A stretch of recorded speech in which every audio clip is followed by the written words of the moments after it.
વનતારા જામનગરમાં મોટી ખાવડી પાસે 3000 એકરમાં ઊભું કરેલું રિલાયન્સનું પોતાનું જંગલ. અહીં વિશ્વનું સૌથી મોટું એનિમલ કેર સેન્ટર બનાવાયું છે.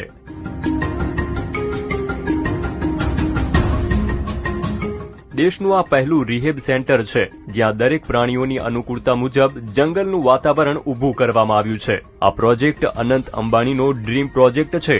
લગ્ન પહેલા જ તેનું લોન્ચિંગ કરી ભાવુક વાત કરી કે જાનવરનું સેવા કરવાનું ભગવાનનું કામ છે અને એ જે કરે બહુ પુણ્ય પ્રાપ્ત થાય અને અંદરથી પણ શાંતિ મળે અને બહુ ખુશી મળે. મારું જે ઇન્સ્પિરેશન છે મારી મમ્મી જ છે. વનતારામાં મુખ્ય 2 આકર્ષણ છે, જેમાંનું એક છે Radha Krishna elephant welfare trust, જે માત્ર હાથીઓ માટે છે. દેશ દુનિયામાંથી બીમાર, અશક્ત અને વૃદ્ધ હાથીઓનું રેસ્ક્યુ કરી સારવાર અને સંભાળ કરવામાં આવે છે. આ સેન્ટરમાં હાથીઓની જટિલમાં જટિલ સર્જરી પણ કરવામાં આવે છે. આ સેન્ટર પાસે દુનિયાનું સૌથી હાઈટેક ઓપરેશન થિયેટર હોવાનો પણ દાવો કરવામાં આવે છે. આ સેન્ટરમાં આજે 200 થી વધુ હાથી છે અને 500 થી વધુનો સ્ટાફ તેની સંભાળ રાખી રહ્યો છે. આ સેન્ટરમાં સ્પેશિયલ કિચન પણ છે, જે હાથીની હેલ્થ મુજબ ફૂડ તૈયાર કરે છે.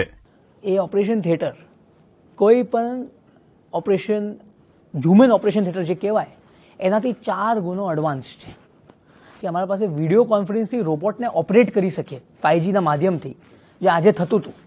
હાથીઓ માટે એન્ડોસ્કોપી મશીન્સ પણ લાવ્યા છે, એનાથી પણ સર્જરી થાય અને અમે હાઇડ્રો પૂલ બનાવ્યા છે હાથી માટે. અહીં 650 એકરમાં green zoological rescue and rehab centre પણ છે, જેમાં હાથી સિવાય દરેક પશુ પંખીઓને દેશ દુનિયામાંથી રેસ્ક્યુ કરી સારવાર અને સંભાળ કરવામાં આવે છે. આ સેન્ટરમાં 200 થી વધુ દીપડા, 1000 થી વધુ મગરની સારવાર થઈ ચૂકી છે. હાલ આ સેન્ટરમાં 43 પ્રજાતિના 2000 થી વધુ પ્રાણીઓ દેખરેખ હેઠળ છે. ફ્રેક્ચર કેસીસને ટ્રીટ કર્યું છે. અહીંયા વેન્ટિલેટરમાં પણ જાનવરને રાખ્યું અને એને કાઢ્યું. લેપર્ડને અમે વેન્ટિલેટરમાં રાખીને કાઢ્યું છે. તો એ હિસાબથી અમે હોસ્પિટલ બનાવ્યું છે અને આ તો હમણાં ખાલી 20% તમે જોયા છે.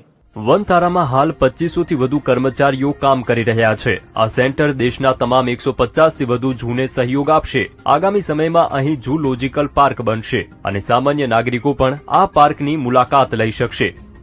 Bureau report, Divya Bhaskar.